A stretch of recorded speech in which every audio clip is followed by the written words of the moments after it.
the gimbal for this.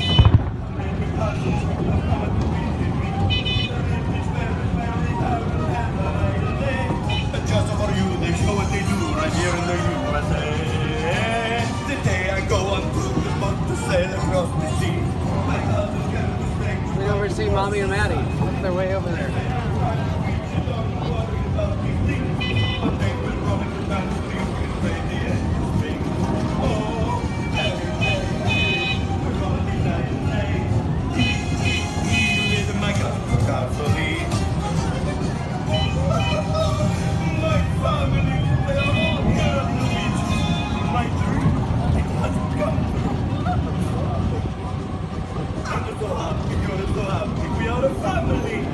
Everyone dance together like we do in Italy.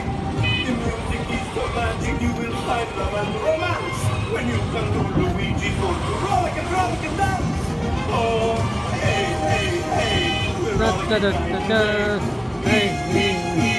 my Cazzoli. Stanno magari la tavola sto con my Cazzoli. Stanno magari la my Cazzoli. Ciao bella! Finito! Please remember to take all of your lovely things and watch your step as you exit. The next time you are in the Radiator Springs, you come and see Luigi, eh? Ciao! Buongiorno, welcome! Per favore, quickly choose a dance. Hey, welcome everybody. Woo! Buongiorno everybody. Welcome to Adventures by D Stream. And I'm Dave. I'm my Chris. wife Chris. And then we're super happy and excited to have Michelle and Hannah on from Monarch Moments. Hello. Hi. So welcome Michelle and Hannah. Hi. So that's a great ride. Did you do the little spin at the end? The rock and Yes. That was pretty fun. We love that ride. Yeah.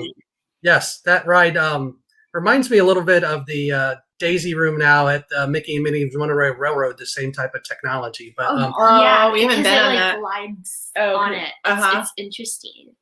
Yeah. so I just want to welcome everybody in and thanks so much for coming by the stream.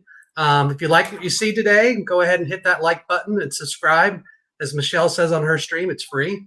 So consider checking out our channel. Also check out Monarch Moments YouTube channel. They have a great channel. I'll put it up on the screen and it's also in the description. So with that, I think I'm just going to throw it to Michelle and Hannah and describe a little bit about Monarch Moments and maybe a little bit about your YouTube journey before we start talking about the touch of Disney. Sure. Well, we've had quite a YouTube journey, but I think it started a couple of years ago. We started focusing a little bit more on Disney.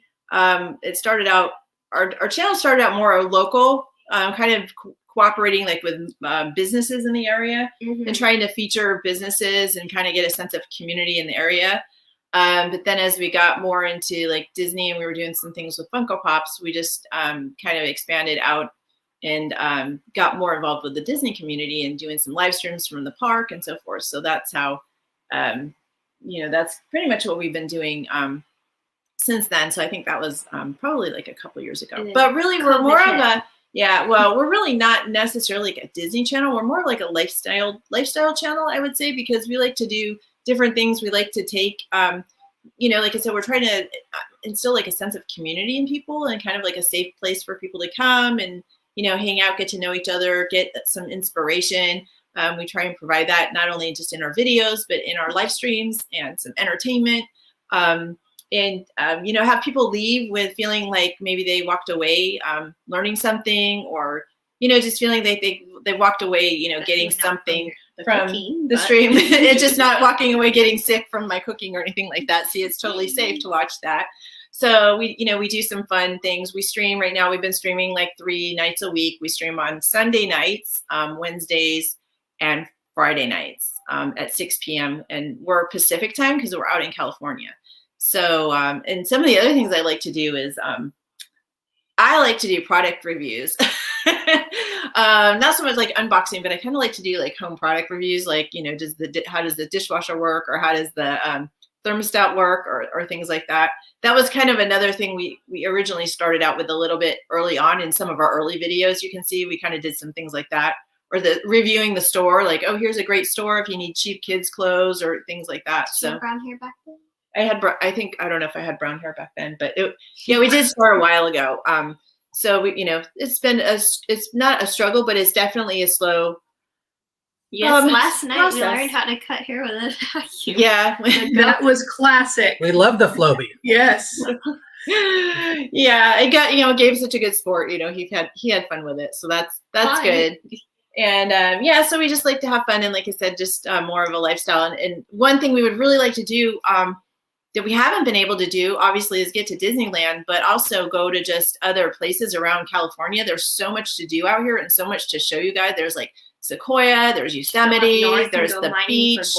We can go like 3 hours to the snow. We can go like an hour to the beach. You can it's just so many different microclimates and just tons of stuff to see here. So hopefully we can start bringing you guys some more fun stuff that way as well. So how do you guys keep your stamina up live streaming 3 times a week? And not only do you live stream, but you come prepared and you have either products you purchased or, you're really prepped and you have a show flow for all of these every single week. So how do you do it? Like, what's your method? Papa Monarch pushes. Papa Monarch, he cracks the whip. No, I'm trying to get better at planning because obviously, when you're prepared, things go smoother, and we want to bring quality content to everybody, and I try real hard not to go by the seat of my pants, but I'm more of the one who needs the pushing. Garrett's very organized and he's good with that kind of stuff. And he's really creative. Like, he's got so many creative ideas. He's like the brains behind the whole, he's like our producer and the brains behind the whole setup. So it wouldn't be anything if we didn't have him. And he does also great. He does all the editing with the videos that we do and all that stuff. We're just the face in front of the camera. You're the talent on screen.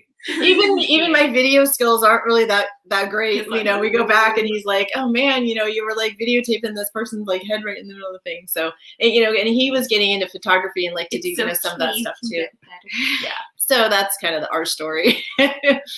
Well, when I join Monarch Moments stream, there's going to be all kinds of things popping up around the action. So whether it's a head in a blender or a Floby, or there's nobody would say your channel doesn't have variety. We love Disney. We love Disney too, but we also try to get out and do some other things around Georgia, whether that's another park like Six Flags or Dollywood, or some of the other local stuff that hopefully we're going to be able to get out to here shortly in the late spring or summer. Some local places of interest, not necessarily an amusement park, that I think people would enjoy seeing that may not have the chance to get out to Georgia. Yeah, there's definitely so many places. Dollywood sounds like it'd be fun. Yeah, we mentioned off stream, if you joined, that our channel, we're going to be going out to Six Flags, of course, on Saturday. It opens Saturday. Saturday, so I'm sure we'll be out there with some other vloggers for opening day of Six Flags over Georgia. And then in 2 weekends, Madison and I, my daughter, we're going out to Dollywood for one of the opening days. So we're looking forward to that. So stay tuned for vlogs on that. So has it been closed? When you say opening day, has it been closed? Is that why? They shut for the winter. Oh, so both Six Flags over Georgia and Dollywood shut beginning of January through early March. And then they open around spring break. It's okay. All right. You wouldn't think here in Georgia that it would shut, but it does. Yeah, no, you wouldn't think that it would shut down. Is it like for winter? due to the snow? No, it's not due to the snow. Maybe they just, I don't think so. It does get cold though. It can get into the 30s and 40s. So I'm guessing it's just, and they use a lot of students for their seasonal work. So that has something to do with it too. That's near Florida. There's not a whole lot of snow down there. Well, every once in a while, we have had snowmageddon here, and we're in Georgia and Atlanta. It has happened. Yeah. So let me thank some people that are on the stream here, just like the Monarch Moments here. You all are so good with the chat. So Francisco first here by a long shot, so thank you. And Francisco got tickets today for A Touch of Disney. Yes. So he waited for 6 or 7 hours to get the tickets. Yeah, I think I might still be. I was actually in line. I don't even know if I'm still. It says you're in line still, but I don't know. I don't even know. I was just kind of curious. I wasn't really ready to purchase a ticket, but I was just curious to see like how long the line is, and it kind of still says I'm still in line. So. And then I wanted to show this to you. I mentioned this to Francisco in chat, but I saw online somebody had shared, this is not us, but in one of the groups, they were on 6 different devices. Can you guys see that? Trying to get a touch of Disney tickets. Yeah, we're talking about that. Oh, sorry. What are we looking at? It's a picture of somebody posted online of 6 different devices that they were on for a touch of Disney. Like, oh, sorry. But yeah. Yay, So, congratulations, Francisco. Yes. Yes. So welcome in Disfinity. Nice to see you, Daniel. I know we saw Car Keys here, so awesome. I know she's one of our moderators. Let's see who else is here. Rhonda, DWG Adventures, fellow Georgian, I guess maybe for not much longer, I'm not sure. And Dad Builds, thank you for coming over to our channel. Super appreciate it. And who else did I miss? The better half of Monarch Moments is on too. Maybe, or maybe not the better half. He's like, what did he say? Maybe I did something, we did something bad because we're being super nice about it. And then is it the Danester or the Danster? I'm sorry. Gilbert, I forgot that. yeah, Gilbert's here. Gilbert. Okay, welcome, Gilbert. Pop collector. Okay, and then Penguins Masters here. Awesome to have you here on the channel. So thanks for coming over. Thank you for joining. And I don't think I missed anybody yet. So let's look at what where you all are at in California. Just a quick health update. I'll try to bring some things into the stream here, Michelle, you could speak to. Yeah, I'm going to bring them up on my phone so I can look at them a little closer. So what we're looking at here, so what you're looking at here on the left-hand side of the screen is just a chart that shows the purple tier, and it's kind of, I think the Penguins Masters, yeah. So there's tiers, and on the screen, most of it is purple. You can see the top of that chart is purple, where the blue goes up and down. And then there's a red tier, and then under that, there's like a little skinny orange, and then at the very bottom is yellow tier. So right now, there's an assembly bill that's in progress. It's been approved by the city of Anaheim, but I think it still has one more step to go to get approval by the state. And I think I saw that it might be getting reviewed next week. So it's gotten approval from Anaheim, but it's to actually allow the amusement parks or the big theme parks to open in a less restrictive tier, which would be the orange tier. So right now, as far as I know, it still has to be the yellow tier.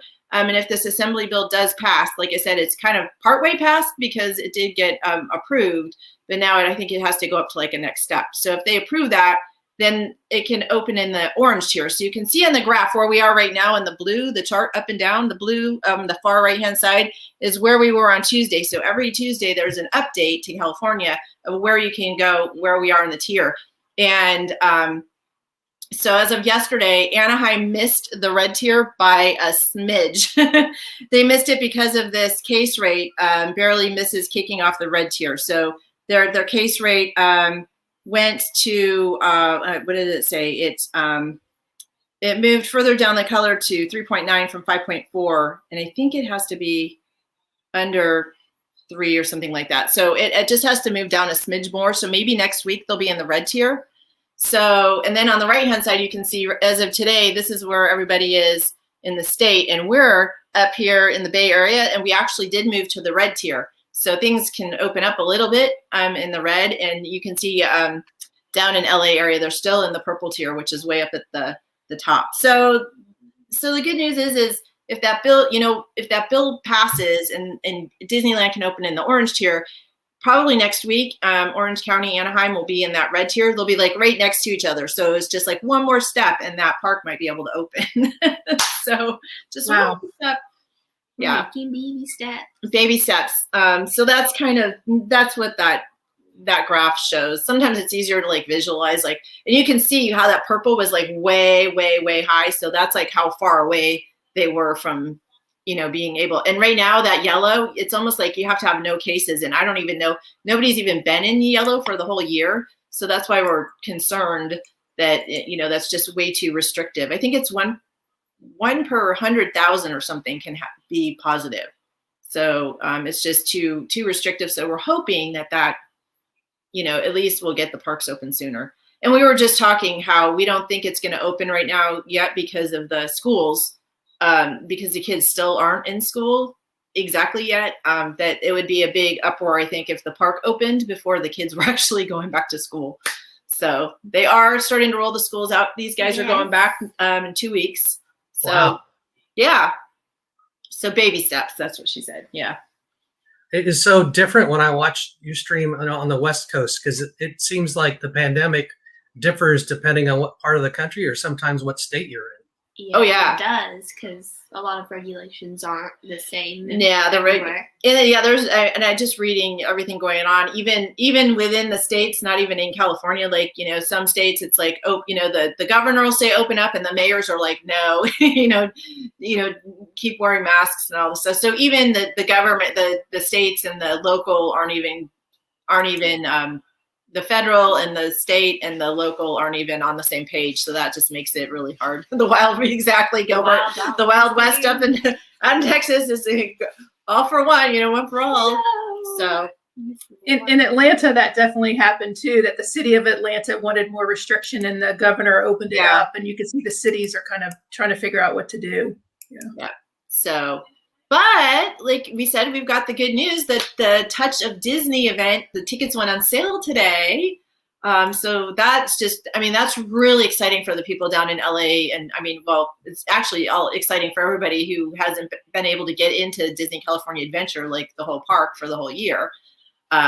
So it is one of those baby steps. But yeah, the tickets went on sale today, and it sounds like Francisco, yay, congratulations, he got a ticket. So the sale started today. It starts, the event starts March 18th, you can see here, and it goes through April 5th, I believe. And it runs, it's a ticketed event, so you actually have to get a ticket to go. And it goes on Thursdays through Mondays it runs. So it doesn't run on Tuesdays and Wednesdays, but Thursday through Monday. And it goes from noon until 8 in the or noon until 8 p.m. So it's not like huge, but then the details are there. You can't show up at the gate and buy a ticket. You have to have a reservation like ahead of time and know when you're going to go. And your ticket, it's kind of interesting. So here's the thing. It's $75 for a ticket.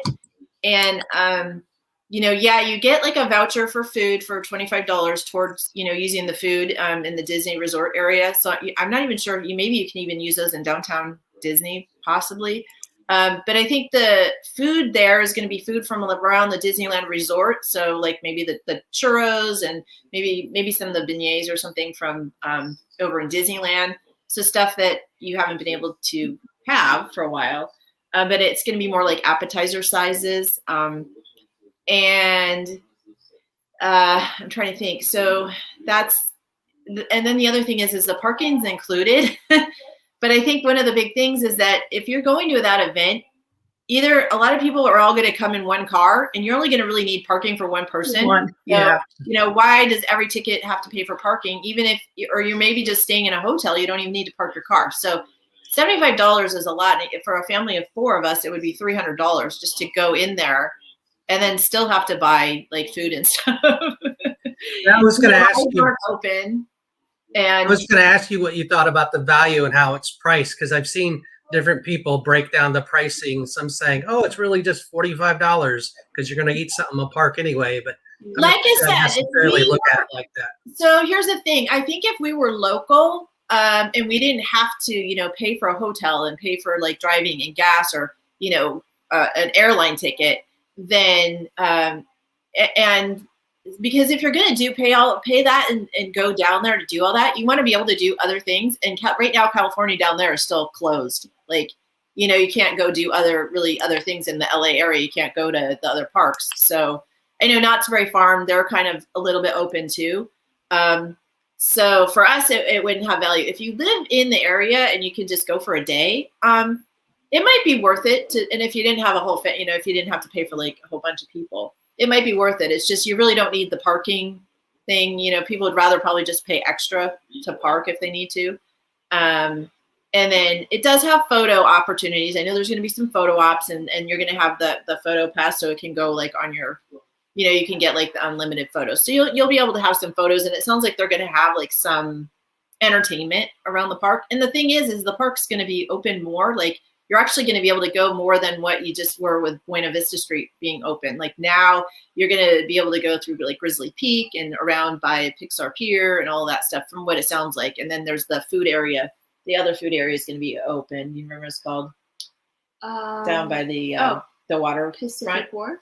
Yeah, the Pacific Wharf will be open too. So, and Radiator Springs, of course. So just for the scenery, but it's so funny. People, I know I talk too much, but people are saying it's not going to be the same if the rides aren't running. Like part of the atmosphere and being in Radiator Springs is hearing the cars like zoom, you like racing by. And to just be there and have it be quiet and not having the rides running, they said it's just not going to be the same. They can play it like this. No, well, even people said like, can you just run the rides even though like we can't ride on them? Can you just like run the rides so we can like feel like the park is open? And they're like, no, it's kind of a waste. So. Yeah. And what's interesting is, so went to the site and we were just scrolling through it, but then I was like, well, what's unique to this offering? And it's not on the site. You have to go to the app. And in the app, it tells you like the unique food, like there's a carrot cake funnel fries that's new. There's some existing stuff, but there's a s'mores shake and some pastrami spiced impossible burger. But that looks like other stuff. That sounds. So you have to pay for that, right? Well, yeah. Well, your $25 gift card might get you 2 items. Food, so it depends like on how much the food is. But for $25, you probably get like three appetizers, right? Because they're like what, $7 each, or maybe like 3 or 4 appetizers. Yes, if it's Epcot pricing, yeah, you'll get 2 for $25. Yeah, it doesn't cover alcoholic drinks or anything like that. So you'd still have to get your drinks and yeah. So I don't know. It'll be interesting to see like what people are able to get. And then the bummer thing is that the people right now they had expanded downtown Disney into Buena Vista Street, so people could actually go in and do the shopping in DCA, like at the entrance area, and kind of go around and eat at some of the places in Carthay Circle and the Grizzly Peak. What's that place called? The Grizzly Peak restaurant. Oh, I can't remember. The Grizzly Peak. Yeah, the one by Soarin'. Huh? What's that? Soarin', over by Soarin'. Yeah. The name escapes me. Somebody will know in the chat probably. I'm thinking of like smokers. Smoke jumpers. Yeah. So people have been able to go and do that and spend money and buy food without having to pay to get into the park. I'm sorry. Okay. I heard Monarch come in there. Producer. So people haven't been able. Yeah. So, but now they can't do that. So that crowd's going to be pushed back out to downtown Disney. So that's why there's rumors that maybe they'd let that overflow go to Main Street Disneyland. Kind of the same way they let it come to Buena Vista Street, because now Buena Vista Street's not going to be open for them anymore to do that. I noticed Lori Jean Carlson commented, and we'd seen this. Six Flags Great America had said that they were opening, and found that very interesting that they kind of put a stake in the sand, and even like they commented here May 22nd. And I thought that was interesting. Are they allowed to, or they just they're probably fed up and they're just like, we're going to do it. And what are you going to stop us? Like, I don't know. I mean, yeah. It is different because if you join late, I said our Six Flags here in Georgia is opening Saturday, and it reopened last June for us. Like it was shut for a while, and it did reopen, so we were able to go last year. I mean, there's social distancing, there was limits on rides, you had to wear masks, similar to Disney, right? Yeah. But Disney World, but it did reopen. And so Dollywood's reopening in 2 weeks, I mentioned, and then some of the other Cedar Fair parks around the country, they're all opening around middle of May to Memorial Day, give or take. And then you have Busch Gardens, Williamsburg, that's been open. They're opening for like food fairs, and you can do a few rides, and they've stayed open throughout the winter on different festivals. So a northern state kind of has been going very limited. I think 1,000 people or something can be in the park. So it's very restrictive, but some of the places have been going. So hopefully for you guys, and I'm sure you saw Universal Studios has announced today that they were going to have a food festival also at Universal Studios Hollywood. They announced it today. No, I hadn't seen that, but it doesn't surprise me because Knott's Berry Farm's been doing something similar like that. And now that, Disney's doing it, they're, getting with the program with everybody else, I guess, huh? I don't think you've never been there at Universal No, Studios. but I've never been to Universal Studios. No. Oh my, Hannah, you've got to get your parents to take you there. We even been to Universal Studios Hollywood. We live in Georgia, so Yeah, I think I've been there once. I've been to Universal Studios.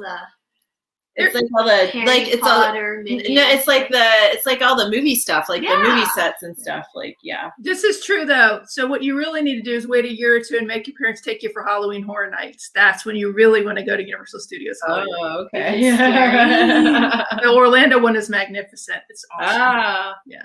Chris is a big Halloween fan. Yeah, so very big. we do Halloween big on the channel. It's like year round. oh. It's a lot of fun. Speaking of Halloween, that might be a good setup for our video coming out tomorrow. You want to tell them about it? Yeah, so in Georgia, there's a lot of filming locations. I know you guys in California have owned it for years filming, but Georgia has huge filming locations. So we've done a video on some of the Walking Dead filming locations. I don't know if you guys have ever watched the series. It's like 10 plus seasons now, but we went around a lot of it's around Atlanta. Mm-hmm. And so we have a video coming out tomorrow showing you a few of those areas. We've been on like 4 Where tours. they filmed? Yeah. Oh, Yeah. that's great. They film in Georgia. Yeah, nice. You should like do something where like you recreate the scenes. There was actually somebody did walk up behind me that looked like a walker or a zombie, and it's in our video walking around one of the towns. So we have that in there. They were like walking around for fun and came up behind me and went and so we have that in there. Spoiler alert. Yeah, you'll see that. Too long. That while you never know what you'll find. Yeah. So did you say you have a video of that coming out tomorrow? Or Yeah. Yes. Tomorrow. It'll be out in the morning. Yep, it's teed up, ready to go. And we did another one for I don't know if you guys watched off of Amazon. You could purchase Willy's Wonderland. It was like $20 and it was released on Amazon, but pay like direct to video, $20. And Willy's Wonderland, it was filmed in Atlanta area and there's outside filming, and we did that one too. That was kind of fun. Dave just went to like one of the locations with Madison, but you could kind of see where they filmed, and then we took pictures of it. yeah, and I just learned today, like Daniel just said, and they do a lot of Marvel filming in Atlanta, because I think I heard Wanda say that they filmed the WandaVision there, or I think that's what I heard. Yeah, they filmed a lot of different Marvel TV shows here. Movies. I'm not sure about WandaVision, but I know like a lot of the Avenger stuff was filmed down around the airport. cool. And there's one area called the Gulch here, and Hunger Games, Avengers, Captain America are all filmed in this one area, this lot, and they like green screen it and could change it, but it's like the same lot is used for a ton. It's like some private lot that was used for a ton of videos. So you kind of go by, and we've been on several tours of different things, and you see that and you're like, holy cow. They turned this one area, because it's private property, they could like rent it and put their trailers on it. And it's like literally in the middle of downtown Atlanta. Interesting. Kind of interesting. Cool. Yeah. You got like a whole movie set in your hometown. And we have Ozark. If you guys ever watched that on Netflix, that was filmed, some of it near our house, even all around Atlanta. So you would think some outdoor scenes are filmed in the Ozarks, but most was filmed in Atlanta, if you can believe it. No. Jason Bateman. Yeah, they Danielle, I see your comment here. Actually, if they show the Peach filmed in Georgia at the end of the credits, they get an extra 10% tax break. So if you stay for the credits, the Marvel, which a lot of times there's after scene, you'll see the Georgia Peach logo. Yeah, I've seen it. Interesting. You know, the little peach. Now that you mention it, I have seen it before in some Marvel films. So that's Orphan Black, that's a great series. She's a great actress. So if she's in She-Hulk, that'll be. Now Madison, she's not on right now. She's really into like DC and Marvel, like big time. She knows every character of every comic and movie and all sorts of stuff. We're going through a lot of Supergirl episodes right now. Yes, seasons of Supergirl. And what The Flash, and I don't know. There's like a ton of through HBO Max and other series that we're watching with her. That's CW. She must have a lot of knowledge. Yes. So when's the last time you said you've been to Disneyland? You said So you want to answer that? So our family went in the summer of 2018. It was very hot. It was around July 4th. It was like 118, 120 degrees. Yeah. When we were there, one day it was 80, and the next day it got it was abysmal, like so hot. And then, but Dave went, he was out there for work in 2019 in the summer, and he saw the Galaxy's Edge open, you know, it was opened, and he was there for work. So he had to stay and make a trip. Well, it was so, I think I saw that you said when you went and it was so hot. What would you say? It was 120, 160? it was in 2018 we were there. It was 116 one day. It was so hot we didn't even get our full Disneyland day that day. We had to wait till the sun went down. Yeah, that's what you're saying. You had to wait till the sun went down.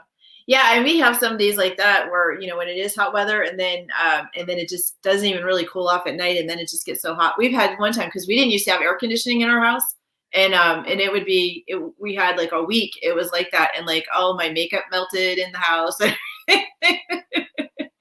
Wow. I tell you, Monterey looked great on your stream. You all took the Surrey bike. It reminded us of doing the Surrey bike at Disney, but that was beautiful out there. Oh yeah, no, that's the nice thing. We can escape. That's actually the place we escape to when it hits 115 degrees. You know, here, you know, we go out to the Monterey or to Santa Cruz. So that's a great escape. Of course, everybody has the same idea, so there's usually a big traffic jam.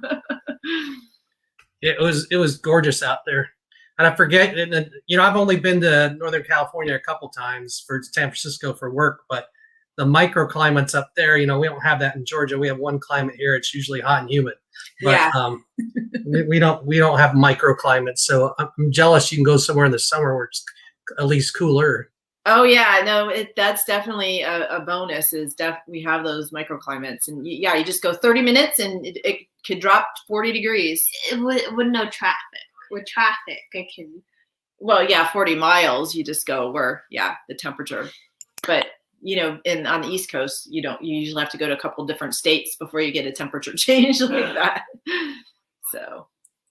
Yeah. So it was weird when I was out there in 2019 at the end of my work trip, because it was end of June, middle of summer, and all the pass holders were blacked out from going. So I'm like, I'm walking on everything, which is unheard of in Disney World in the summer, but I'm just, Chris is like, oh yeah, great. You get to walk on everything, and I'm back in Atlanta. But I got to see, that was my first, I hadn't seen Galaxy's Edge before, which is, I'm a huge Star Wars nut.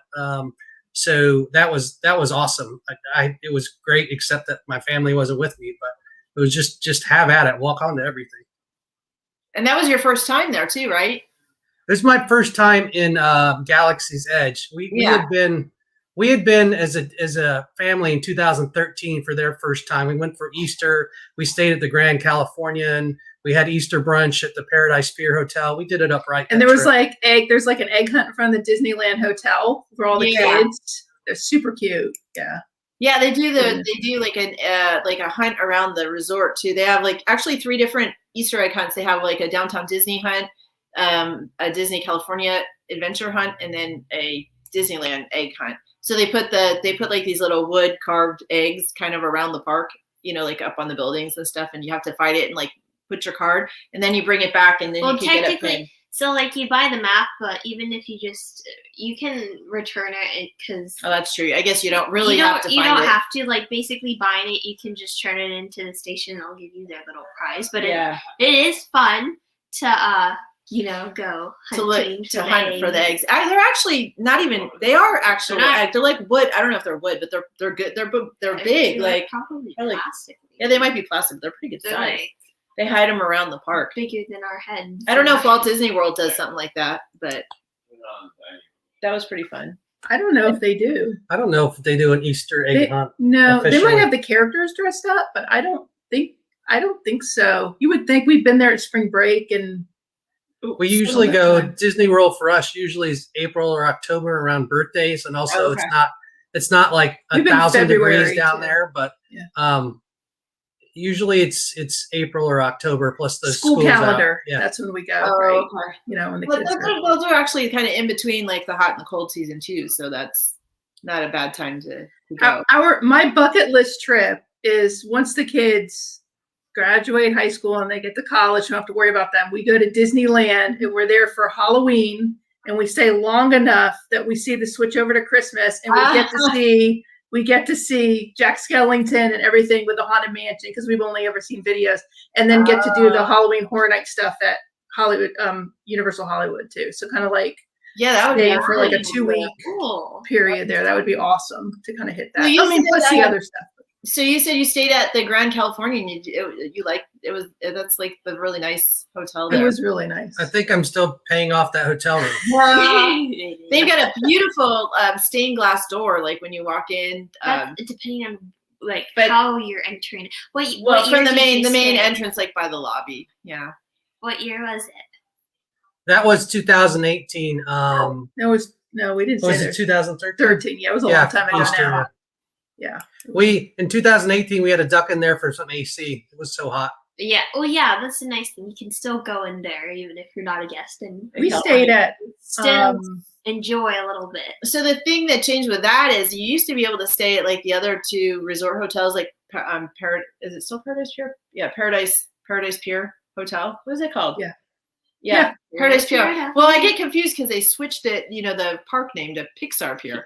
So, but yeah, the Paradise Pier Hotel, and then you used to be able to stay there and kind of like cut through the California Adventure or the Grand Californian Hotel to get to California Adventure because they have an entrance to the park from the hotel there. But after, was it a couple years ago, they stopped doing that, and only the guests can actually go. You can't even cut through the hotel anymore. Like if you're at one of the other two hotels, like Disneyland Hotel, you have to go down through downtown Disney. So Wow. yeah. Probably a security thing. I don't know. Yeah, it was when they moved the security out farther, because before the security was kind of at the end of downtown Disney, and then you would get through security, and then it was just the two parks. But then they wanted to secure downtown Disney as well, so they moved the security. I don't know if you've been there since then, but they moved the security from the one end all the way to the other end of it. So it's it's better. So now it's because it's all secured, but it's down. So the security's down by the Disneyland Hotel. So yeah. Welcome in, Griswold Family Vacay. I was on your site. I don't know who won the trivia last night, but thanks for coming over. Appreciate it. If you're just joining us, we're talking here with Monarch Moments, and we're talking about Disneyland and touching a little bit on Touch of Disney. And we're going to talk Funkos in a bit, but Michelle and Hannah are here. We're excited to have them. I'm Dave, my wife Chris from Adventures by D. We're normally the ones sitting on our couch watching you. Yeah. You're actually having a conversation with some people that chat in the chat, right? Yes. So, you all do a great job with the chat. yeah, tell us about your Funko Pops. Oh, we have. So you see behind us here? Behind you. We have a lot, and our son Dean, he's a big collector. He's the big Star Wars Funko Pop collector. We have. So we wanted to show you guys like some of my favorites or some of the in-park ones that you can get. Like one of my favorites is the Tiki Birds. Oh, we don't have those. See that? Isn't that awesome? Closer. Here, you talk. Yeah, I don't know if the glare will get it. Oh, sorry, our lights are. Cool. That's really cool. That's probably one of my favorites. To be able to get it, and you can only get it in the park. Is it Jose? Don't know. It is. Yeah. I think it's Jose. Pele. Sorry, Pele and Barker. Nope, it's not. But that's pretty cool.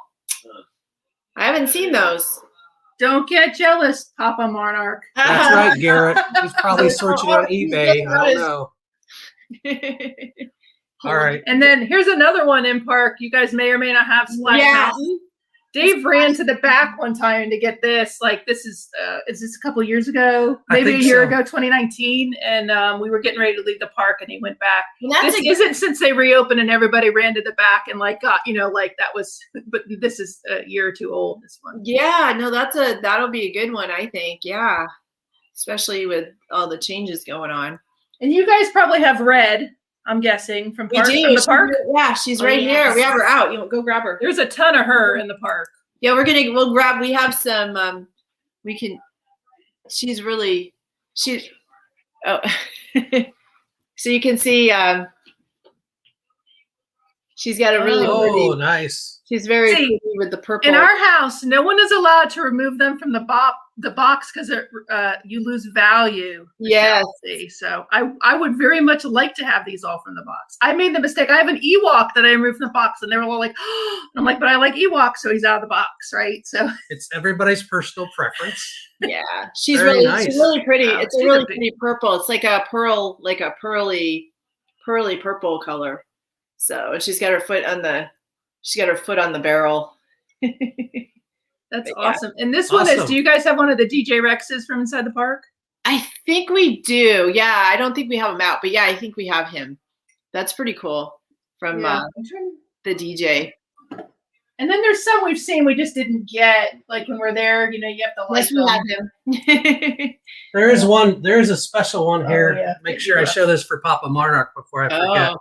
So this is a Star Wars one. Yeah. We went to Atlantic Comic Con a couple years ago, and this is signed in red Sharpie. It's kind of hard to see on the camera by Ray Park, who is actually Darth Maul in the movies. Nice. I don't know if you could see the red Sharpie.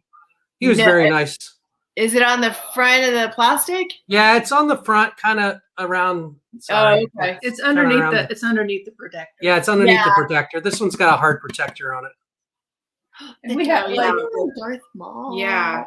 So we have some of the Fantasyland rides. So that's kind of okay. Want to go get Mr. Toad and nice. We can share. I'll switch to solo layout so we can see them better. I forgot to do that. Okay, yeah, bring some of them over. Welcome in if you're on the stream, just joining us. We're super excited to have Monarch Moments on the stream. We're Adventures by D. If you like what you're seeing, consider give us a thumbs up, commenting, and subscribing. It's free. We put out 2 videos a week, and then we live stream a couple of Thursdays every month at 8 p.m. Eastern or 5 p.m. Pacific. Yeah. And so in our house, our son Dean, he's like, we all have Pops. He's a big collector. So some kids might save to purchase a car or something like that. He saves so he can purchase Pops. That's very cute. Yeah, Mr. Toad. Yeah, Mr. Toad. Well, so that's so that's the Disney. Yeah, so that's the one. Some of the Fantasyland ride ones that we have, and you've seen like we have our teacups because we have those out when we have our tea time. But but so yeah. So then we have teacup. We have Peter Pan and. Do you collect like sets? Is there a certain set that you go for to try to complete? I know the one that we were trying to complete was the train. The one with the Casey Junior Circus. The train with Minnie Mouse and then I think the Avengers Assemble one. The Avengers Assemble because they all click together. Yeah, the base clicks together. Yeah. Yep. That's very cool. Yeah. Cool. We have, lately, it seems like if I have a birthday or a holiday, I'm getting a Haunted Mansion one. So like I have several different Haunted Mansion. These are not park exclusive, but like different versions that they get from different places. Some are metallic and triple packs. And I've also been collecting the statues for the Haunted Mansion. Do you know what I'm talking about? So I have a few of those that we get if we visit the art store. Does that one glow? Is that the glow in the dark one? Yes, it is. Yeah, This is one of the glow, but I have a ton of these. And the other, for me, one of my favorites is when Toys R Us was still around, I would go with the kids when they're younger and I would get, I was trying to do Snow White and the Seven Dwarfs. So they're not really valuable, but it was fun to try to collect all the different, like I have different Snow Whites and all the different Seven Dwarfs with them. And then the witch, so I just kind of I just like it, it's not because I was like, oh, that would be fun to kind of do that. So when the kids were younger and Toys R Us was still around, we would go around. We've been doing this for years, Pops. And then our son, he's really probably one of his biggest is Star Wars. So he has, and probably Clone Wars is his favorite, but he has all different Star Wars series and various things that he's always collecting. Now, does he collect? Do you kind of stay with the smaller ones? Do you have any of the bigger? Like we stay more smaller. There's like maybe just a little bit of a bigger one we have up there, Dave. You want to grab that one? The Supreme Leader. Oh, Snoke. But we don't. So, like when we were in Disney, there were bigger ones you could buy of all different things, but we just because we have so many. He's trying to grab one. So that's a bigger. I think we tend to stay away from the bigger ones just because of storage. Yeah. Yeah. Yep. They Ooh, can that's a cool start one. to. That is really cool. Is that a glow in the dark Supreme one Leader. too? He looks Yeah, he does glow in the dark. Sticker on there. Very cool. And then Dean has been able, we have some of the pop holders. So like at Target or wherever, if you ask them, they'll give you some of the holders that like the display. So we've kind of used some of those so we could like, he puts his stuff on that they'll give them to you at the store because he had so many. And we were looking into shelving and all sorts of stuff. And then he asked one time and they're like, yeah, we have a ton here. So we have some. Oh, like their little display case, kind of the thing that you lock them in and display them. That's pro tip. Either that or you're getting too many Funkos if you need one of those. Yeah. So. Yeah. And then Dave, I think he was having envy from you guys because he just these are for Madison, our daughter. They're for Madison. Yeah. Of course they are. Too, because he was seeing. And then, I saw the video on Wanda on Vision. Oh yes. So these just came. But Dean's all the time looking. Hold them back up, Chris. Sorry. It's just, you guys have done shorts on these. 70s. And then is that the Halloween? How do you like, oh yeah, and then the Halloween Vision. How do you like WandaVision?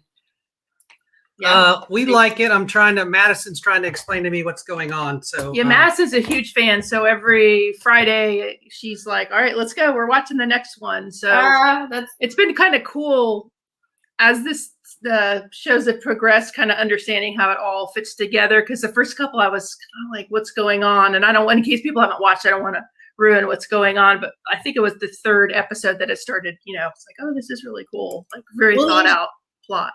Yeah, the interesting thing is that the people who really know about the Avengers and the Marvel, like the whole Marvel universe, really understand like all the hidden things and all the little Easter eggs that are in there and everything going on. And I need somebody to explain to me. Like, luckily Garrett and Hannah know a little bit. Like Garrett knows, and he's like, oh, and I think that just makes it really more so you can appreciate it so much more if you have that in-depth knowledge about the. Well, Dad, he has the comic book, so he collected the comic books a long time ago.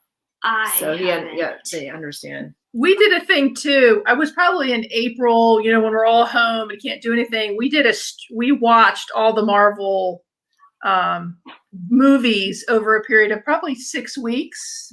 And the only one we didn't watch is the trick was it had to be free to us. So we had to be able to get it off of either we have YouTube TV or Prime or or Netflix or whatever. So there was a Hulk, one or two Hulks that were not, you had to pay for them. So we're like, okay, that one's out. And then because you're like, we were watching it, you watch them not necessarily in the order that they were released, but in another chronological order to try to have them all make sense. So that was kind of interesting to watch, see them all together.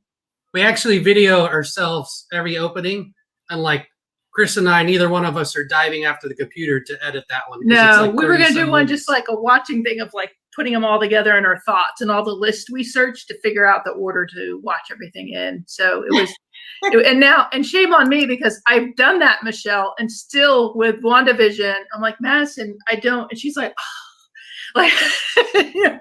you've watched this. Come on now, like all the characters. I'm not even going to tell you what I thought when I was watching it. I was like, oh, it's like Bewitched.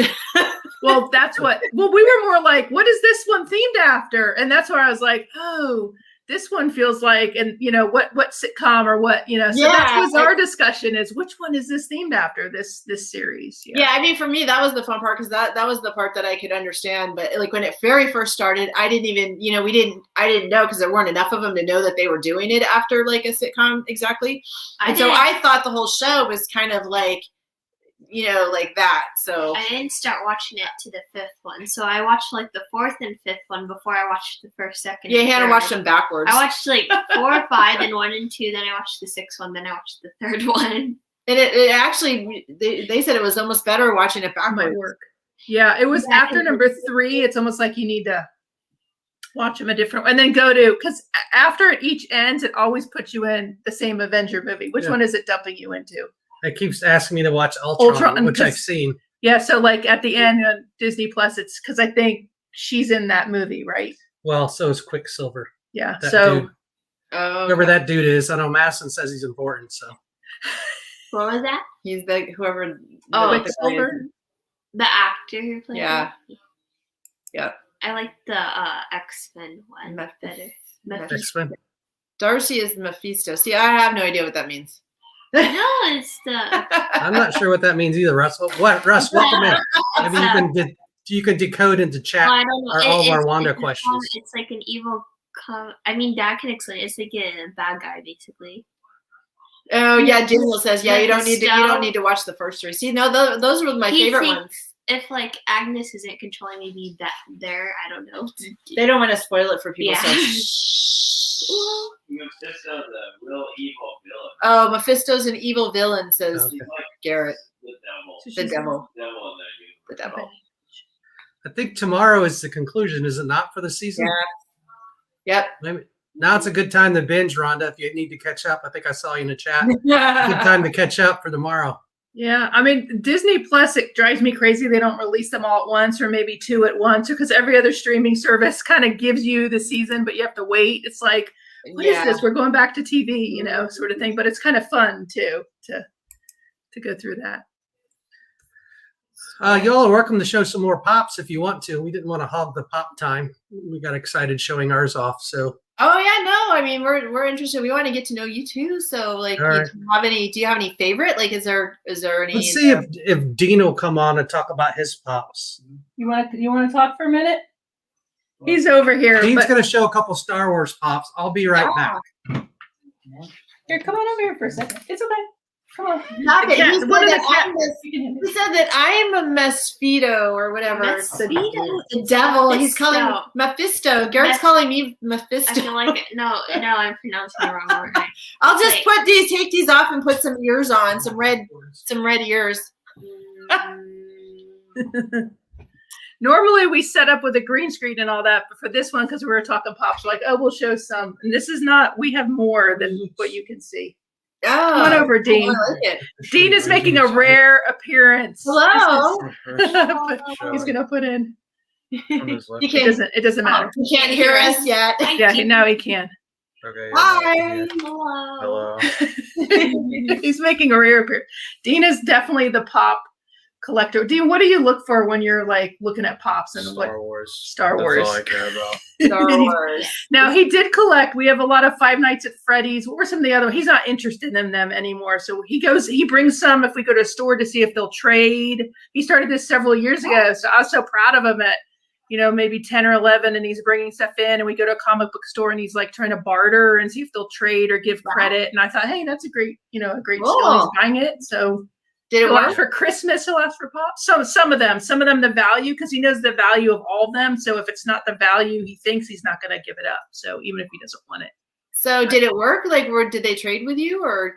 Normally they don't, or it's just not worth it, which I know. I can't really blame them for that, but Yeah.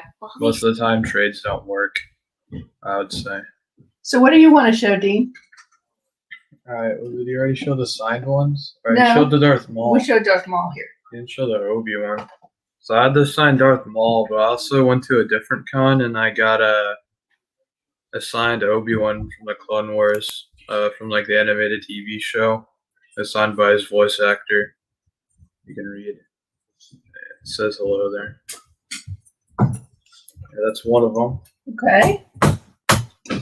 What else? I also have Captain Rex. This is probably my most valuable pop. It's also one of my favorite because it's also from the Clone Wars, one of my favorite characters. I just think he looks really cool. And when Dean was younger for Halloween, he loved to dress as Clones. clones and Captain Rex and all of them. Here. Yeah, and then one of my most recent ones from the Funko Shop, we actually got off eBay because I didn't get it in time on the Funko Shop, is this Mandalorian Super Commando, which is also from the Clone Wars. But yeah, it's what I brought down the show. Do you have any of the what were they called? Garrett, what were those ones from Target called with the artist, the graphic Oh, one? the art series? I Yeah. don't like the art series. You don't You don't like like the this? art series. Mm-hmm. He's very particular. Like he knows, and he'll send me emails like if something's coming out, and then we'll try to get in and it's gone. So now what about the red boat? Was it the Boba Fett? No, was it the Boba Fett? The red, the red Boba Fett that Target had. Did you get one of those, or did you like that one? No, I don't get like the colored ones or like the chrome ones or the artist series. I'm not really interested in that. I like the characters, not like artistic depictions of them, I guess. I don't know. Okay. Yeah. I understand that. Yeah, it was interesting because that one really that one sold out a lot. The red one. Yeah, that one sold, pretty quickly. Especially when they do a lot of them after a lot. It can get kind of old, but yeah. So do you go and like wait? Do you know like when they're coming out? Do you go and kind of wait for the? I usually sometimes online I'll do it, but I don't normally like go to the store and wait. We've tried with Hot Topic to get in, and they're usually gone. Where sometimes you can reserve something with GameStop, but and recently, obviously, we haven't. A lot of the time they like have delayed shipments too, so it's just not worth it. And it's anymore. like, oh, it's not in our store yet. Yeah, we've tried some different hunts over the years. We've done a lot of pop hunts, and he's well aware. He was very young, knowing Chase, and he'll search stuff. Yeah. The most interesting thing I thought when we went to Universal Studios Orlando, when we go there, they have a ton of pops, but they're not unique to their park. And I always feel like that's a missed opportunity for them, like how Disney has their series. If they released ones that were unique that you could only get at Universal, it would be really cool. But he would go in and like pick. What do you have? Where is it? I don't know where you moved it to. Who is it? It's of like the Despicable Me character. It's like the unicorn or something, but that's like the only Universal one, which I don't really know how they chose like a unicorn, but it's something. Well, it's nice finding something you're passionate about. That's true. Yeah. Oh, Dean, yeah. Did you hear him? He's like got mad at me. Dean loves one of his favorite Toy Story characters is Wheezy. We have one of those. It's not like valuable, but he loves Wheezy. Yeah. And you do Slinky Dog Dash, and you see Wheezy at the end. He loves that. What was the other? Do you like any of the? Do you do any of the pop rides? Like any of the Star Wars ones that have the ride? Yeah, but they haven't really come out with many recently, so I don't really have any of those. There's like a TIE Fighter one I have. There's one with like Darth Vader and his advanced TIE. But yeah, like the Star Wars figure deal with Funko is kind of limited because they have like one was Hasbro, so they have to like confine to certain restrictions. So that's kind of unfortunate. But yeah, I try to get everything that's like normal, I guess. Okay. Yeah, like I know that all the Star Wars are bobblehead because the other one they couldn't be. If you'll notice that all the Star Wars have the bobblehead because of the copywriting or something like that. Yeah, and the Marvel. Yep, they couldn't make it. I don't really understand the what was that? The toys?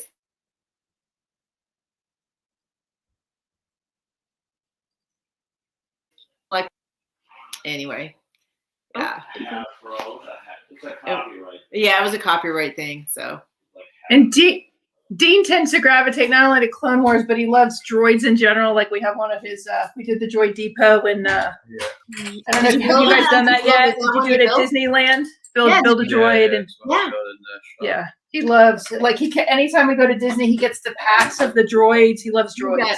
We built a droid. Yeah. Go get the droid. You can show him. We named ours. Did you name yours? Yeah, it was like R3JO or something. What nickname did you give him? It was Joe. Joe. Yeah, really creative. Oh. Hannah, do you remember ours name? P127. P127? Yeah. P1 because patriotic. Patriotic. So it was our first droid, and we built it. No, it was P1727. No, P927. P927. Yes. We built it on June 27th, I guess. No, it was or September 27th. Or 7/29. Maybe that's what it was. I thought it was July. No. Anyway, he's a P. He has a P. P. So he was red, white, and blue. These are pretty heavy though.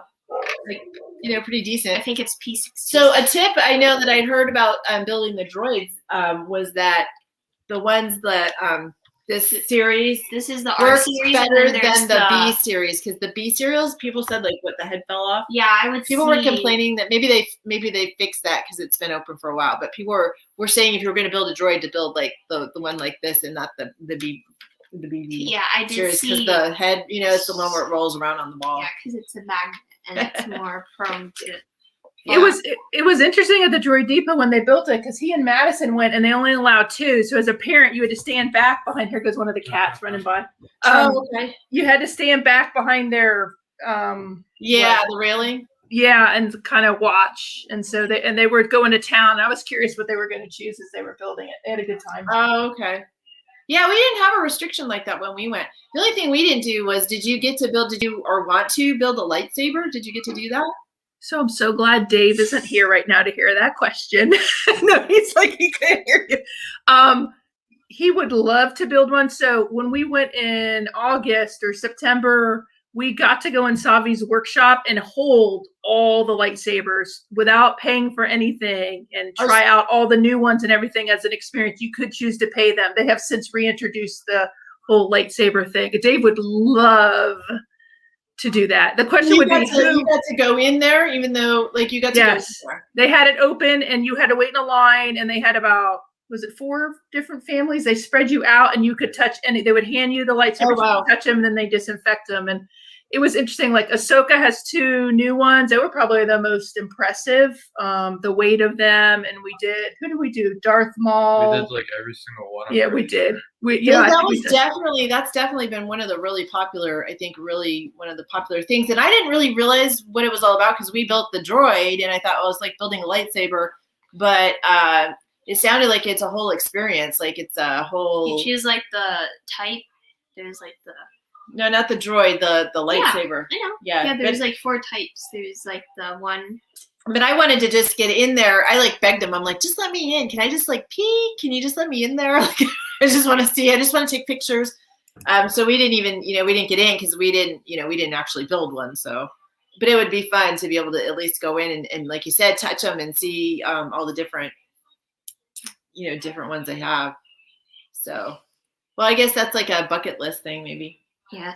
I mean, it's $200, for it. So yeah, it's just kind of, and then for us, it's, for that, who are we going to do who between him and Dave? Cause Dave had him watching Star Wars movies when he was 3. I don't even Luke's hand gets cut off. It's not appropriate. He's like, oh, it's fine. Cause he loves Star Wars so much. So it's, they're huge Star Wars fans, huge in the house. Dave all the time is watching some Star Wars movie. I'll hear it going all the time. So yeah, no, that is a lot of money. We built one at the what is the store that's right outside in Disneyland, the store where you come out of when you do Star Tours, and then they've got the store at the end of Star Tours where it's like the kitty lightsaber. That's the one we built. You can build your own, but it's it's like it's so expensive. Yeah, it's still not cheap, but. And then Dave, when we went in Savi's, Dave inquired because he really wants a Darth Maul one because that's just one of his favorite characters, and it's 2 with the pieces. And I forget how much that was going to cost was it $200 or $400? Probably $400. It was double the cost. Yeah, it was really expensive too. So then he probably liked when we had Jose on Sunday night when he was, because Jose did the skit, the Darth Maul, the man who doesn't know Star Wars. We showed a clip at the very beginning. At the very beginning, it was just kind of playing as we were talking to him, but he actually not only did he write a lot of the sketches, or does he write for Conan, but he's actually acts in some of them sometimes. When they can't get, actors the last minute, they already know the lines because they're the writers. So he acted in the skit that he wrote. I think it was actually another writer that wrote that one. I'd have to go back and look, but he was in there. He was Darth Maul, where he had his whole face all Darth Mauled up. So. Yeah, Dave, we love that. That was so entertaining listening to just the approach for writing and all of that. And Dave, since he told me this morning, he went back and watched that skit. He said he was cracking up about it. That there was one girl there, and Triumph made some joke up to the girl and then about the boys that were around. And hold on a second, somebody's going to join us. Hold on. Oh, it's a Darth Maul. Yeah, he has a Darth Maul. He's dressed as Darth Maul. Well, That's a tunic from Galaxy's Edge. A funny thing about that skit was that or that sketch was at the end. I guess I didn't notice, but Garrett was watching it. And he's like, the funny part was they got the land cruiser or whatever. They got the land speeder stuck going out of the door to the theater or whatever, because they came in a different way or something. They got stuck on the way out. So all the planning doesn't always go 100% as planned.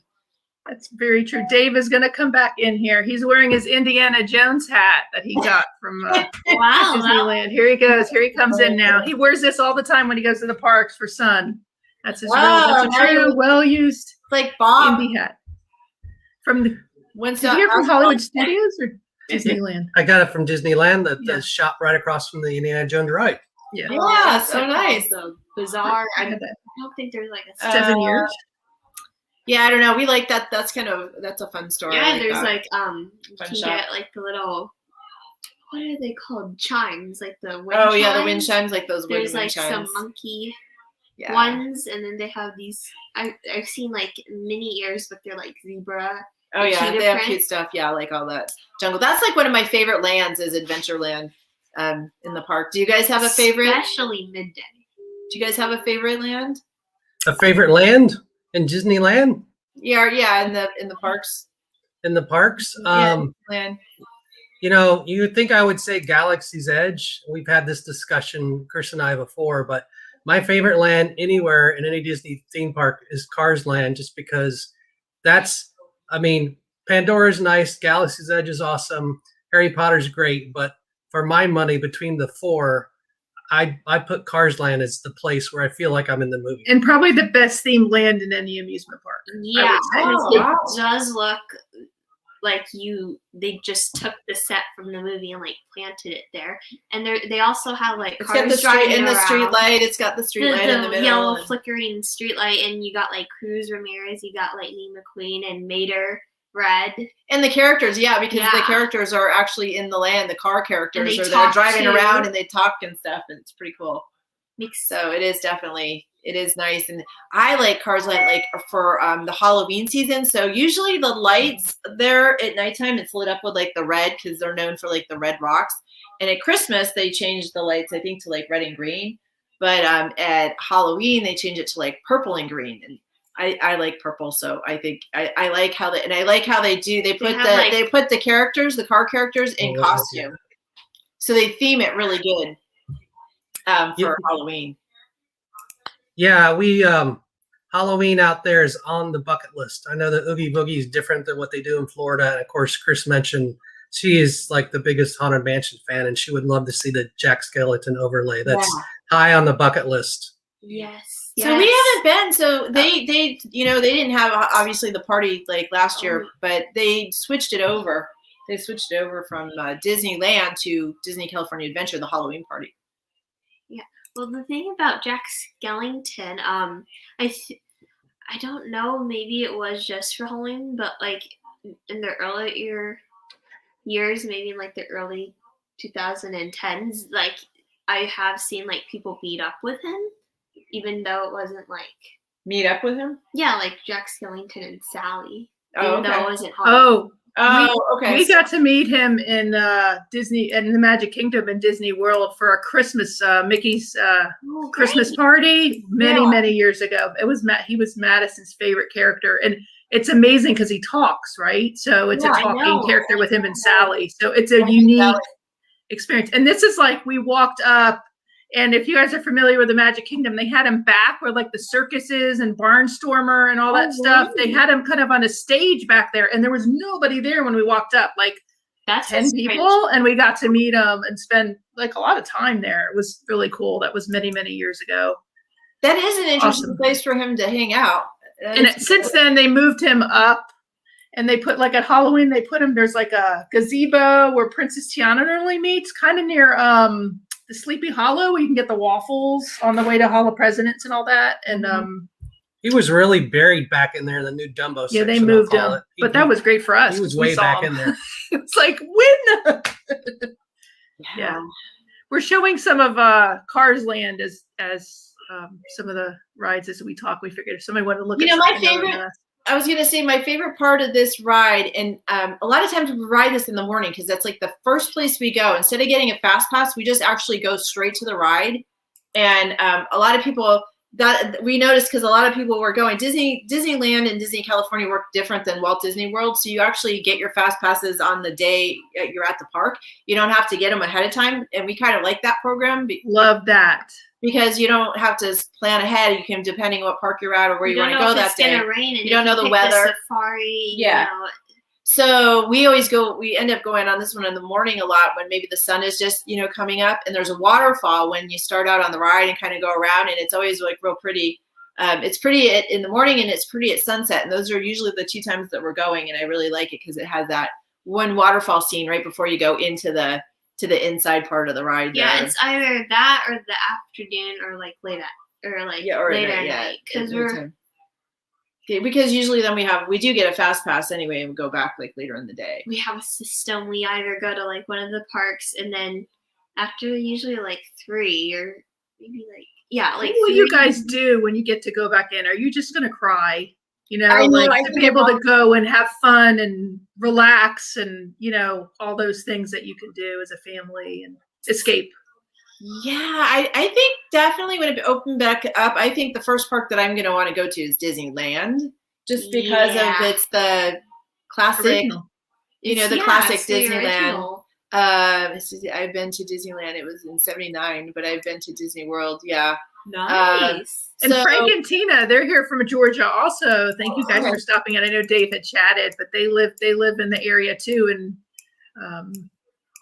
are a long time. Matter of fact, we joined one of their streams and they were talking about that they were looking to plan a trip, but then they were talking about the cost of Disney World right now is just their ticket prices went up a little bit, and I think it's over $100 a day a ticket right now. I guess it's been that way for a while, but normally it used to get, when you buy tickets and you go longer days, the price would drop significantly, but right now that's not necessarily the case. Okay. The price isn't dropping like it was for 4 or 6 days of tickets. Yeah, so that's another thing going on over at Disneyland is that they got rid of, the annual passes. So they've got the Legacy right now, the Legacy Pass, which is really just, I think, kind of to get your discounts that you had on your pass at the time that they went away. And it sounds like they've been working on a new program for the pass holders and putting out a lot of surveys and trying to see what people are interested in, if they because the demographics of Disneyland is completely different than Walt Disney World.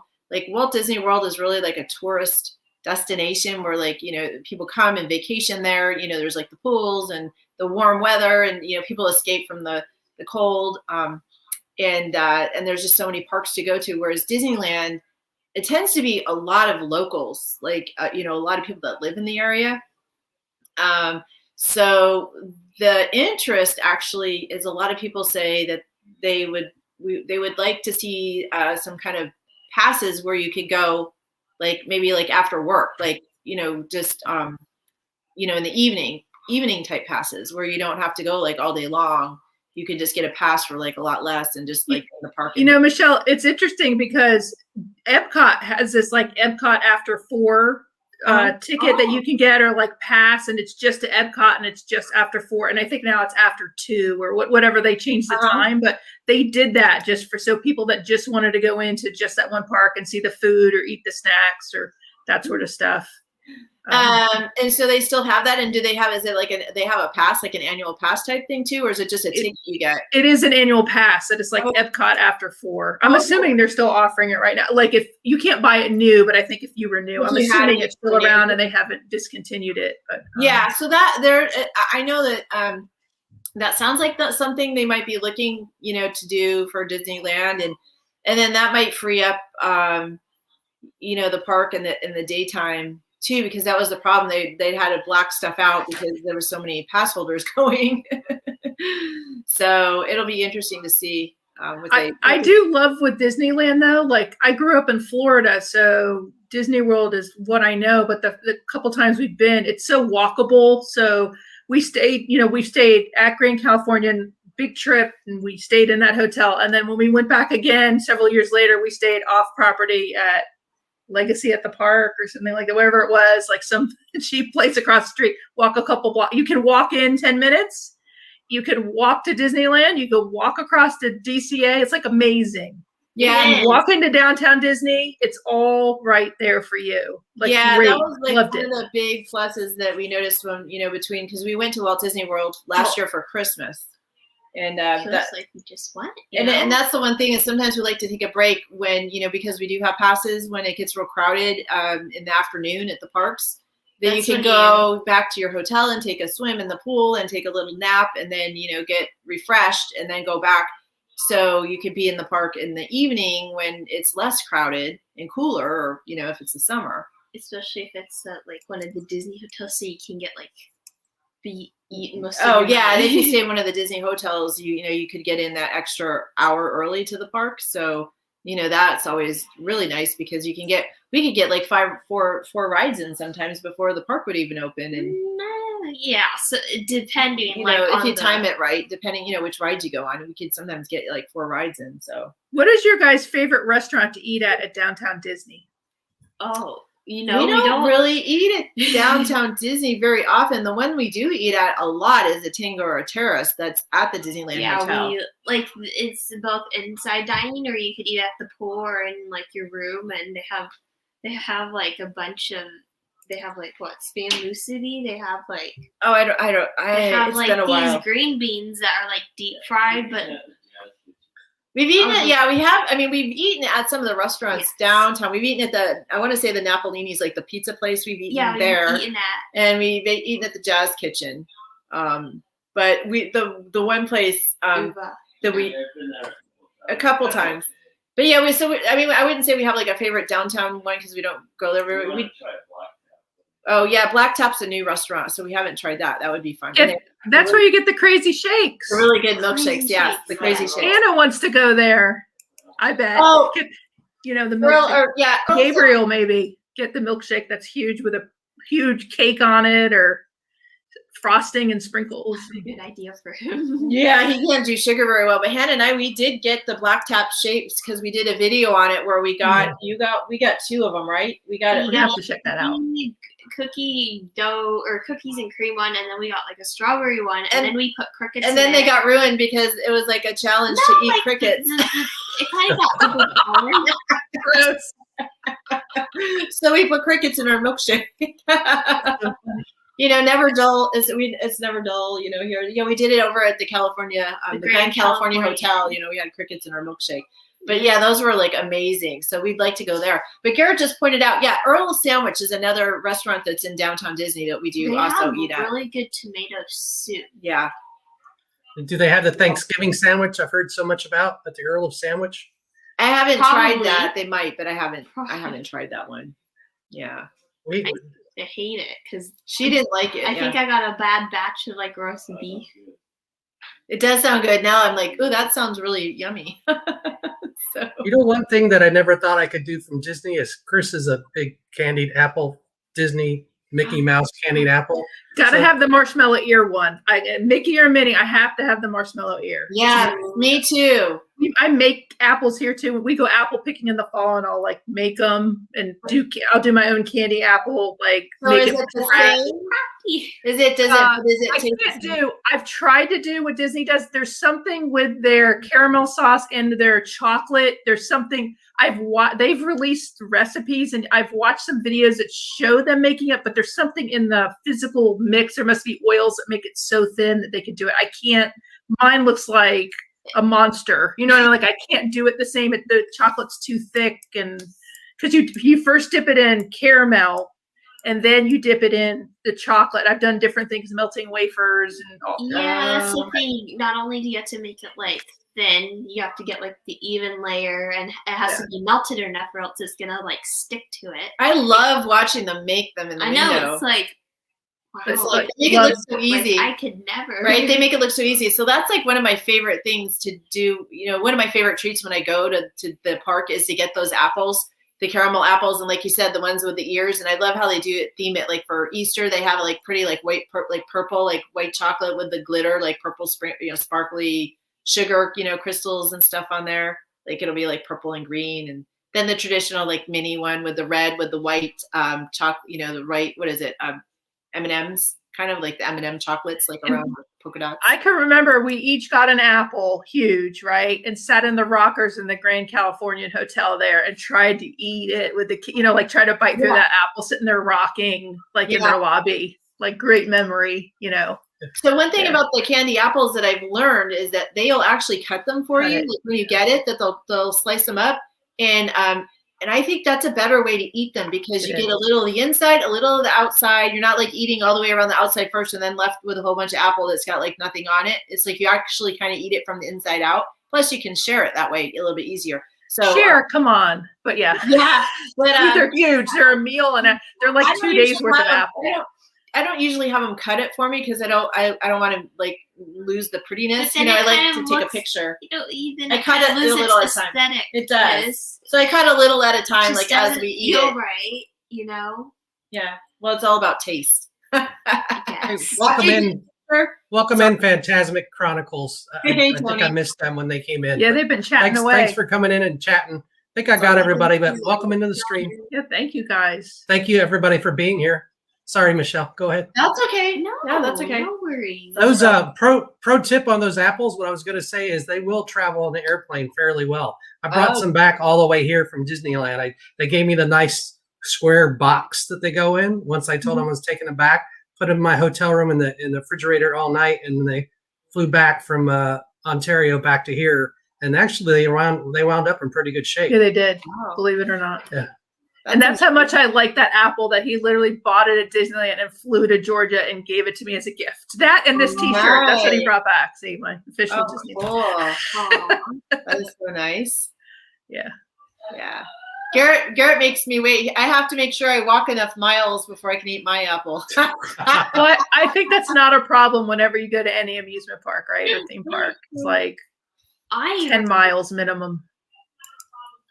I remember I got a caramel apple last time. Luckily, before after you got our braces off, No, it was. When you had your braces? No, this February. Yeah, so I said after you had your braces, because you didn't get to eat it for so long. I've had my braces off for like 3 years. You now. have?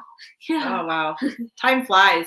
It does fly. Yes. So, but you're right, Michelle. Pro tip: do get them cut up, especially if you've had dental work. For some of us that aren't, Hannah's age anymore, unfortunately.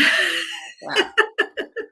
I just got the regular caramel one. It wasn't fancy, but it was so good.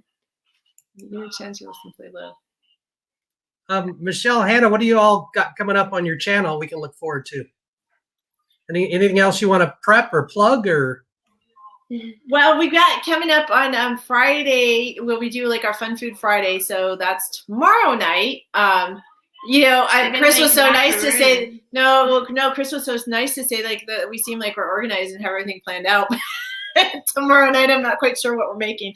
So I have an idea for another show is about souffles, like to have a competition to see whose souffle could rise higher. We should make escargot. Escargot. Yeah. Okay. Well, maybe that. All right. Well, I don't know. I'll look. Escargot. Escargot. You gotta prep people. Escargot.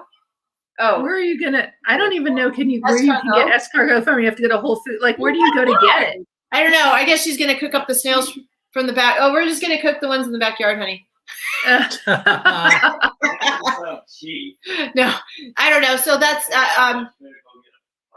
No. So I don't know what exactly, but we'll be whipping up something in the kitchen. But we do have a chef coming up March 28th. So Chef John Fink will be our guest, like we had, on our Sunday night stream, and he's going to be kind of talking about like things like holiday for Easter, because it'll be the week before Easter. It'll be Palm Sunday. Just kind of foods that people like to cook for Easter Sunday, and maybe like doing like Q&A, asking. I know a lot of people like do leg of lamb and maybe spiral ham and giving tips. He was on the USA team, like butchers, the butchers, I don't know, say it the right way, but he's like Team USA butcher, and he competed for like best butcher of the world type thing. So yeah, so he knows about meat, and so he's an interesting guy, and he's got some projects in the works. So he's going to be our chef, And we were going to do a little demonstration, but I think we figured out like logistically that might be a little bit hard. So I think he's just going to kind of talk about giving tips about some of those things to make, and then doing kind of more of an interview and just Q&A, having the audience or, our viewers like ask him questions about, tips for cooking or things like that. So I think it'll be fun. The tough part for those big meals is what can you prep ahead, and then what can you have so it all comes out at the same time with just a kitchen and not, an industrial kitchen, like timing that. Everyone makes it look so, my mom used to make it look so easy. And then when I'm doing it, I'm like, oh my gosh, it's a lot of work. So he'll, so it'll be available, for all kind of, tips and questions and all that kind of stuff. So that's what we have coming up. And then I'm also just working on finding some more exciting guests to have on an interview, because we had a lot of fun with Jose and our pilot that we had last month. So just trying to find some exciting people that are more exciting than me. Those are both very interesting. Those are interesting. I know she talked about Conan when I wasn't here, but love that. And then I really love the pilot too. Some very, very non-Disney stuff, but it's cool because I found it interesting. I asked a lot of questions in the chat about the pilot, just what it was like. And I think I asked a question about birds flying an engine or something. So, just trying to find interesting people because, everybody flies and probably people have, questions about that. And then, people like to watch shows, or we're creators here. So we felt that, that was applicable because we try and create, and Jose is a creator. So, learning about where he gets his inspiration and his ideas. And then Chef John, we all have to eat and cook. So I'm sure, and I know there's cookers, not cookers, there's chefs or bakers or a lot of people in our Disney community that like to cook. So I think it all eventually kind of ties in. There's a lot of similar interests. So that's, what we're working on. And if we don't have a special guest, then it's usually game night on Sunday. So, so that's what we're working on for our shows coming up. So again, we stream Monday or Sunday, Wednesdays, and Fridays at 6 p.m. Pacific time. Oh man, it's Friday already. Friday already. Yay. Yay, tomorrow's Friday. Well, we love your channel, the variety that we get when we're on there, whether it's game night and you're pushing the strawberry across the counter, or that was so funny with the straw. Yeah. Pushing the straw. Or you're talking about Disney, or you have on like the gentleman from Conan and the pilot. Love the variety, and you're right, it all does tie back to Disney.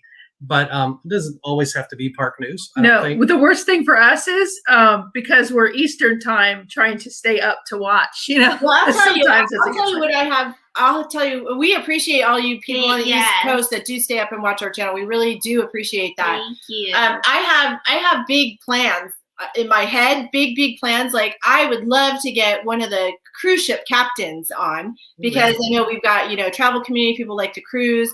And I know right now they might have some extra time that they could chat with us on YouTube. So I would love to be able to track one of their, one of the captains down from one of the ships to talk to. So we'll see. We should give you a shout out. You're always so well spoken, and you handle yourself so well on camera and on YouTube. There aren't many people that do that. So you should be really proud of yourself and everything you do on the channel. You do a really great job. Well, apparently, your next guest could be Jesus. It could be. I'm still waiting on my Monarch Moment interview call. Everything has a high-pitched or low-pitched voice. I don't know. It could be like a phone interview from above. So, well, that was very sweet. And we really appreciate you inviting us to come on. Yes, this was really fun. Yeah. Well, we've enjoyed having you. Definitely enjoy your channel. Enjoy your time coming on. And I know it's middle of your dinner time out there. So appreciate your time. Chris, you want to tell them what we got coming up on our channel? Tomorrow we have a Walking Dead filming vlog that we talked about earlier. Cannot wait to show you some of the filming locations of The Walking Dead. Love that. Then we got Six Flags coming up, opening day, Saturday. So Rhonda, Frank, and Tina, if you're still on, don't know if you're going to be out there, but say hi if you want to. And then Dollywood will be covering that next weekend, and then some other springtime activities here in Atlanta as things hopefully normalize somewhat. Who knows? That'll be fun. I'm looking forward to seeing you guys at the Dollywood. That seemed like. Do you ever see Dolly Parton? Like, is she ever there? She's there when special things open. She might be there for opening day next Saturday. I don't think they plan on her being there, but she does come in the park some, and she's got. I mean, we could talk a long time, but that reminds me, in the next live stream, we will be talking all about Dollywood. So I tell you, Dollywood is a unique park because it has bluegrass music throughout, live performances. There's a museum of some of her things, so you can go in and kind of see some of the things and gold records and other things. And then it's very family friendly, and they even have like a bald eagle sanctuary where they rehabilitate. They can't release them again, bald eagles, like in the park. So it's really, I have to say, it's very quaint, and there's roller coasters, crazy roller coasters in the place, or you don't have to do that at all. And the food that they have is really, really good. It's really good cooking.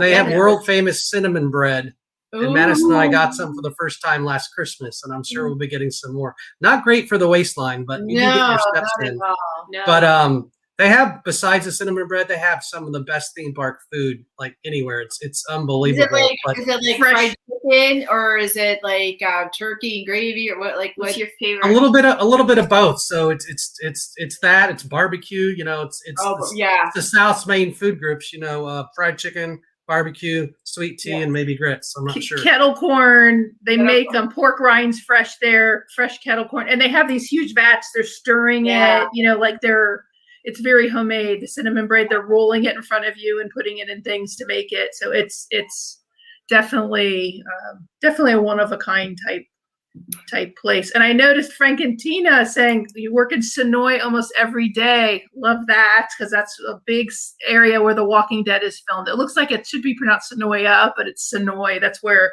some little town in south of Atlanta that has huge scenes from The Walking Dead filmed there, amongst some other places. Well, Carol, that's cool.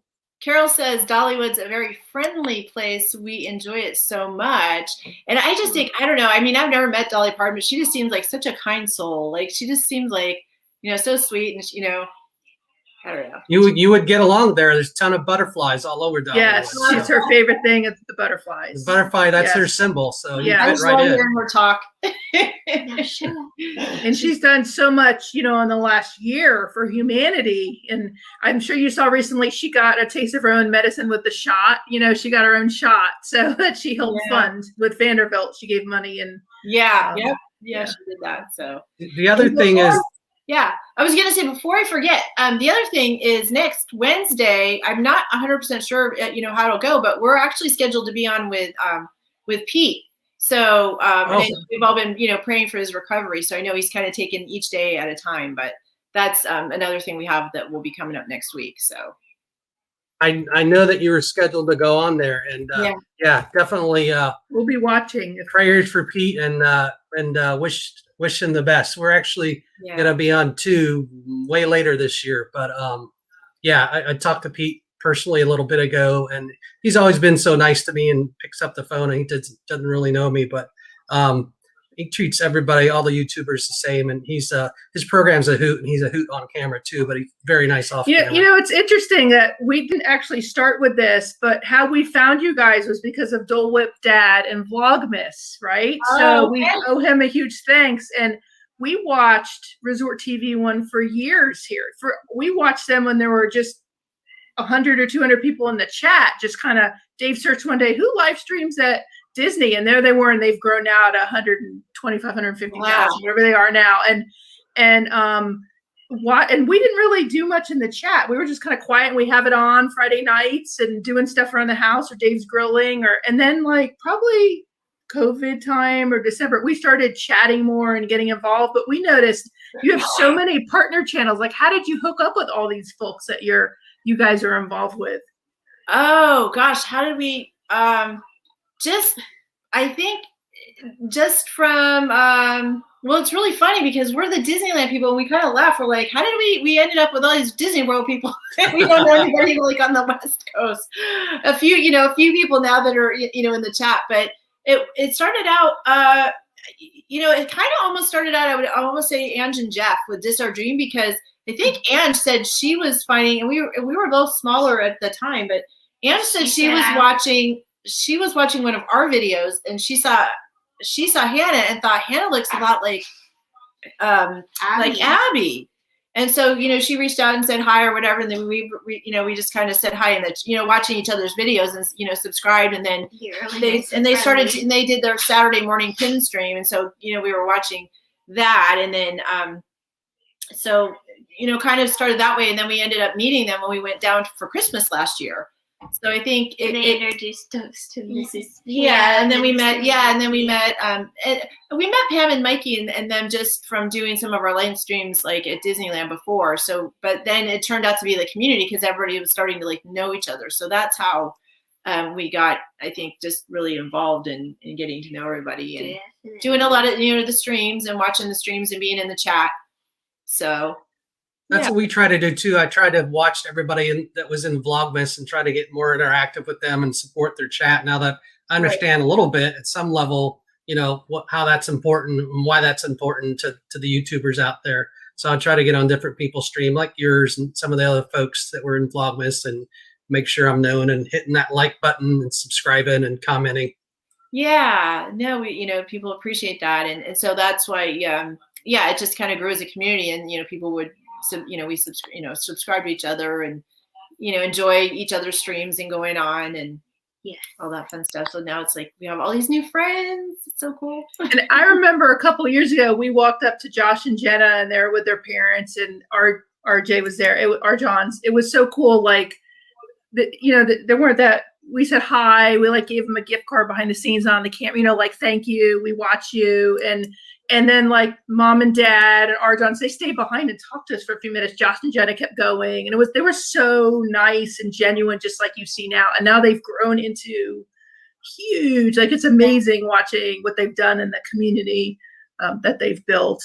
And Diz Our Dream, they do great live streams. They're so friendly. And how he manages to chat while going around and riding the rides, I don't know because he's so good at it. I don't know how he doesn't walk into people. Like, I don't know, So. It's definitely, you get appreciation for the live streamers of like how difficult it is when you try and do it yourself because you kind of like, oh, I just turn on my camera, walk around. But it's like there's a lot more involved. There's like wind. There's heat, things overheat, your batteries run out. There's like wind, sound, lighting, signal, Wi-Fi, cell service, like areas aren't good, losing your stream, dropping things. So it's just, and then trying to make sure your bag's zipped up and your wallet's not falling out because you were streaming and not paying attention to what was like going on behind you. It's like learning how to work a gimbal and keep it balanced. That's an art. Keep everybody in the right position. Yeah, so it's definitely a learning curve, but once you get the hang of it. Yeah, the gimbal and knowing how to use one and keep it balanced, that's a science unto itself. Yeah. Yeah, and having it like focus. Well, yeah, and then once you have to plug in your power cord, I mean, people all have different equipment, but like with ours, it kind of makes the phone a little heavier with the cord there, or it gets caught, and then it yanks the whole. You're walking, and then it gets caught on something, and then it yanks the whole thing. So, yeah, a new appreciation definitely for all the streamers out there in the parks. It's hard work. It's hard work, and you're right about the live streams. So we've been vlogging and we have 150 videos or something, but we're just now getting into the live streaming because we're like, well, people may watch our videos, but they don't really know who we are. So now we're trying to get out there and live stream and watch you all and some of the other Disney YouTubers and figure out what we enjoy to do or what might be entertaining on a live stream. And live streaming from home is a lot different too than live streaming like remotely. Yeah, which is its own set of challenges. And for us, ours is that you can't live stream. There was like a limitation. I think you have to have 1,000 subscribers before you can remotely mobile live stream. So there's workarounds people have figured out with apps and stuff that you can put on your phone, so you can actually get outside of YouTube and start your stream, through an app instead. So that's an additional challenge. And it's a shame they did that. They didn't used to have that too. YouTube. It's something you used to be able to live stream. So right, we were able to live stream from YouTube once, I think, and then that all changed. Yeah, but you guys, I mean, you've gained a lot of people in the last couple of months. You've probably grown by 100 or 200, haven't you? Like Yeah, 800 and we've something. grown, but it's definitely we've worked really hard Yeah. for a lot of years. Oh yeah. And it's definitely, I know some of the shorts have been helping. I mean, that's definitely something that has helped with that. I don't know what you had after 1 year, like 50. I'll just be honest with you. We started YouTube when you only needed 100 subscribers to monetize. And it took us like 2 years to get even to 100 subscribers. And by the time we got there, they had upped it to 1,000. So, like when we started our YouTube channel, you only need 100 subscribers to monetize. And, and it took just too long to get there. So we're slowly creeping up, and we just appreciate it, but we want to make sure we give good content, put good content out and have people that want our thing. So that's the key. Like when we do our videos, when I'm editing them, someone that I edit, I'm like, would I watch this? Because am I adding value? Those are normally the questions I ask, because if the answer is no and no, I'm like, why am I doing this? Or that doesn't need to be in there. Or I wouldn't watch it, or that piece is too long. It's just too boring. So some of the things that I edit, we try to work with the music and the camera angles, and we're still learning all about the video editing. Yeah. But I've learned from vlogging that shooting the video in the park is the easy part. Yes, yeah, it is. And so like I said, we're trying different things. I mean, I like what Garrett's been doing with the he's been doing the Funko Pop of the day. And I know, it's not necessarily, we have the Disney, but the Funko Pops, are part of, some of the things in the content that we have. And I really think it's creative because he's kind of doing them like a comic, in a way, like a comic book. And, they have a little fight and they have little conversations. And I don't see a lot of people doing that. And I hope that people, that people catch on and kind of see that's something they like. It's, like entertaining, and that they, they enjoy that. So. You get it on the table, it spins around. Yeah. All sides. I mean, try to add something different to it. We like our stuff and nobody else likes it. So it's like, you just have to find the people that like, what you're doing. And I think the thing is getting it out there, because there's good people have good stuff, but if YouTube doesn't push it to the right people, then people don't see it. Yeah. So that's the tough part. So. All right, we want to wrap up. I want to be respectful of time. Yeah, you guys are probably starving if you haven't eaten dinner. I got it all ready to go in the oven. So. All right. I just want to thank everybody that came over. Thank you, Michelle and Hannah, for joining from Monarch Moments. Check out their YouTube channel. It's been going on a scroll. Check them out, and on Instagram on their 2 different handles. That's been scrolling. The YouTube channel, their YouTube channel is in the description of the video. If you don't know us, we're Adventures by D. We send out 2 videos a week, and then we live stream every other Thursday. So the next one's going to be all about Dollywood.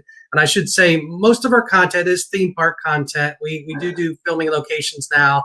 Our main parks are typically Disney, Universal, Dollywood, and our local park, Six Flags over Georgia. But we do some filming locations. We'll do some stuff around Georgia. Some things around Georgia. And Tennessee. In Tennessee, yeah. So appreciate everybody stopping by and coming in. I'm going to run the end credit here. And then everybody just have a great night. Enjoy Friday. Enjoy the conclusion of WandaVision tomorrow. Yes. Big doing tomorrow. So enjoy that and catch up before you watch the end. If you haven't caught up, I don't know if you'll understand it or not. But Michelle and Hannah, thanks so much. Thank you guys. Thank you guys. We enjoyed it. Bye. Bye, guys. Thank Bye. you. Thanks for being on the stream. You're welcome. Thank you for watching. Make sure to like, subscribe, and Ringing a bell. so you'll be notified of our next upload. And as always, may the adventures be with you.